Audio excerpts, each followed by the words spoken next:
Shalom, para sahabat yang dikasihi Tuhan Yesus. Dalam video kali ini saya masih berbicara mengenai apa itu luka batin. Dalam video lalu saya mengatakan luka batin itu terjadi ketika ada sebuah pengalaman trauma yang terjadi saat kita mengalami sebuah peristiwa. Nah, kalau kita berpikir positif, menanggapi situasi yang terjadi itu dengan pikiran positif, maka pikiran positif termasuk juga ucapan syukur itu memblok, melindungi batin kita sehingga batin kita tidak terluka. Tapi persoalannya seringkali tidak mudah bagi kita untuk berpikir positif yang melindungi batin kita supaya batin kita tidak terluka. Apalagi kalau kita berelasi atau berhadapan dengan orang-orang yang kita kasihi. Dengan mereka, tentu saja batin kita terbuka. Kita memiliki sebuah relasi yang berhubungan dengan afeksi dengan orang-orang kita kasih. Kita mencintai mereka, kita berharap pada mereka, kita peduli pada mereka, dan sebagainya pada orang-orang yang kita kasihi. Tapi situasi itu justru membuat kita rentan untuk terluka. Maka ada yang mengatakan bahwa orang yang paling melukai kita paling dalam adalah orang yang dekat dengan kita. Kalau misalkan saja sebuah kejadian terjadi, kita pergi ke pasar, lalu kemudian kita parkir sepeda motor kita di pinggir jalan, tiba-tiba ada seorang datang kepada kita dan marah-marah. Marah-marah mungkin dengan kata-kata yang belum pernah kita dengar. Marah-marah, kita hanya bisa memandang dia dan kemudian mengatakan, orang lagi banyak masalah, orang lagi stres. Nah, pikiran kita membantu kita supaya kita tidak terluka. Meskipun dia marah-marah dengan kata-kata yang sangat kasar, tapi kita bisa mengatakan, yaudah orang lagi stres, orang lagi banyak masalah. Jadi pikiran itu membentengi kita sehingga batin kita tidak terluka. Tapi sebaliknya, ketika kita berhadapan dengan orang yang kita kasihi, relasi kita adalah relasi afeksi. Kepada orang lain tadi kita bisa dengan mudah menggunakan akal budi, tapi dengan orang-orang tertentu dalam hidup kita, afeksi itu lebih menonjol dan kita mungkin terluka oleh harapan yang tidak terpenuhi, oleh keinginan yang tidak terwujud, oleh cinta yang dalam pikiran kita tidak terbalas misalkan. Nah, ini membuat kita kerap kali mudah mengalami luka batin. Tapi bukan berarti bahwa kita tidak boleh mencintai mereka. Kita harus mencintai mereka. Hanya kita perlu memposisikan diri kita setelah relasi afeksi tidak terpenuhi, kita harus menggunakan akal budi kita. Seorang istri misalkan, dia sedang menunggu suaminya yang pulang tugas luar kota. Dia menyiapkan makanan, menyiapkan minuman, memasakkan makanan kesenangan suaminya, kemudian menata rumah begitu rupa, membuat suasana sedikit romantis begitu.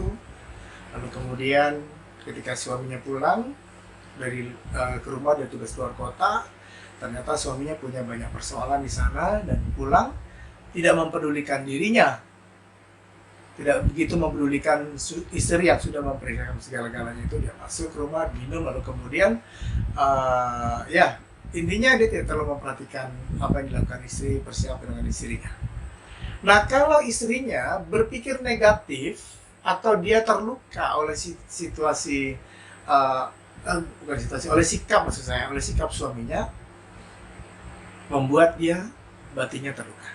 Kalau dia pikir, aduh suami saya tidak sayang lagi sama saya, kalau suami saya nggak peduli sama saya, ini membuat tentunya batinnya terluka. Tapi kalau dia kemudian menggunakan akal budinya, oke, dia mengalami bahwa, oh suami saya kok tidak peduli pada apa yang saya lakukan. Tapi kemudian dia harus menggunakan akal budi. Naik akal budi, jangan terus disimpan di hati yang membuat dia terluka, tapi apa yang dialami di batin itu harus kemudian naik akal budi. Oh mungkin suami saya capek, mungkin suami saya lagi punya persoalan di luar sana di tempat dia bekerja. Nah, pikiran-pikiran itu memblok rasa sakit hati, membuang rasa sakit hati, sehingga pengalaman yang dialami saat itu tidak menimbulkan trauma pada dirinya. Kenapa? Karena dia mampu menggunakan akal budinya untuk berpikir positif. Tapi ada banyak situasi di mana kita tidak mampu untuk berpikir positif, sehingga luka batin dapat terjadi. Para sahabat yang dikasih Tuhan, luka batin itu bisa mengarah kepada dua kemungkinan. Pertama, emosi yang mau keluar tapi tertahan. Yang kedua, emosi yang ditekan. Dua kemungkinan ini terjadi pada setiap peristiwa trauma. Saya ambil contoh. Misalkan seorang ibu yang ingin punya anak laki-laki. Ibu ini waktu dia mengandung anaknya, dia kepingin anaknya itu laki-laki. Ternyata anak di dalam itu perempuan. Nah, dua kemungkinan bisa dialami oleh si bayi yang berada dalam perutnya itu. Kalau dia mau menyenangkan ibunya dan menganggap dirinya laki-laki, si bayi perempuan ini bisa melihat dirinya memang seorang laki-laki seperti ibunya dan ingin mengerti keinginan ibunya, dia akan lahir nanti akan mengira bahwa dirinya adalah laki-laki. Kesan itu sudah tertanam waktu dia masih di dalam kandungan. Maka dia lahir, tapi sifat kelaki-lakian ada pada dirinya. Orang bilang tomboy. Tapi memang tidak selalu bahwa tomboy itu terjadi karena hal ini, tidak selalu. Hanya peristiwa di dalam kandungan, di mana dia perempuan dan ibunya kepingin anak laki-laki, bisa menyebabkan dia lahir sebagai seorang anak yang tomboy. Ini kemungkinan yang pertama. Kemungkinan yang kedua, si bayi entah bagaimana terjadinya, dia yang adalah perempuan, dia tidak mengikuti kehendak ibunya. Dia adalah perempuan, bukan laki-laki. Di sini ada sebuah perlawanan, sebuah penolakan. Saya perempuan, ibu punya anak, ibu kepingin anak laki-laki. Sekali lagi, entah bagaimana caranya, tapi terjadi dalam pelayanan-pelayanan kami, orang seperti ini pada akhirnya dia lahir normal, wanita dengan sifat kewanitaannya, tetapi sejak dari dalam kandungan ibunya, dia mengalami sebuah penolakan. Dia bukan laki-laki, saya perempuan. Saya bukan laki-laki. Ibu pengen laki-laki, saya perempuan. Nah, di sini ada sebuah penolakan yang kerap kali membuat anak ini tidak bisa dekat dengan ibunya. Ketika dia mulai beranjak besar, dewasa, tidak bisa merasakan ibu yang mengasihi dia, tidak bisa menerima ibu yang mencintai dia, meskipun ibunya sudah berusaha mencintai dia, mengasihi dia, memenuhi kebutuhan hidupnya, dan ibunya mencurahkan perhatian kepada anak ini, tapi ada sebuah pengalaman trauma yang terjadi di masa lalu yang membuat dia tidak mampu merasakan, tidak mampu melihat ibu yang mencintai dia. Ada sebuah penolakan di sana yang terjadi ketika terjadi pada waktu dia masih bayi.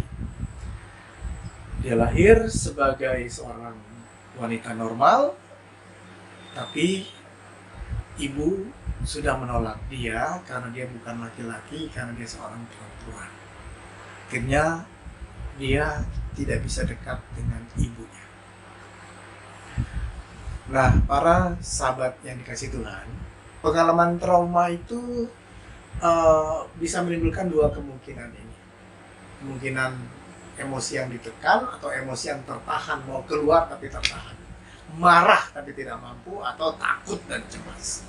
Akhirnya seseorang bisa bertumbuh dengan emosi salah satu emosi ini yang mewarnai hidupnya, dan bisa dia menjadi besar dengan kemarahan, atau dia menjadi besar dengan ketakutan atau kecemasan dalam dirinya. Nah, para sahabat meditasi, maksud saya para sahabat yang dikasih Tuhan, jadi luka batin itu bisa menyumbang kepada dua arah itu. Maka kita bisa melihat ada orang yang hidupnya itu diwarnai dengan kemarahan, iri hati, cemburu, sebuah emosi yang keluar. Kenapa? Karena mungkin dia pernah mengalami sebuah pengalaman trauma di masa lalu yang berhubungan dengan emosi seperti ini. Atau ada orang-orang lain yang kita melihat orangnya penakut, cemas, gelisah, tidak berani memutuskan, was-was, dan seterusnya. Emosi yang ditekan. Karena mungkin pada waktu atau di masa lalunya, maksud saya, di masa lalunya dia pernah mengalami sebuah pengalaman trauma yang membuat emosinya ditekan. Jadi dua kemungkinan ini memberikan dampak luka batin pada dirinya. Sedangkan yang menggunakan akal budi melindungi batinnya sehingga dia tidak terluka. Nah, inilah sahabat sekalian, luka batin itu terjadi. Semoga ini membantu kita untuk melihat diri kita, hidup kita, apakah ada sebuah pengalaman trauma di masa lalu yang terjadi yang mempengaruhi hidup kita sampai hari ini. Tuhan memberkati kita semua.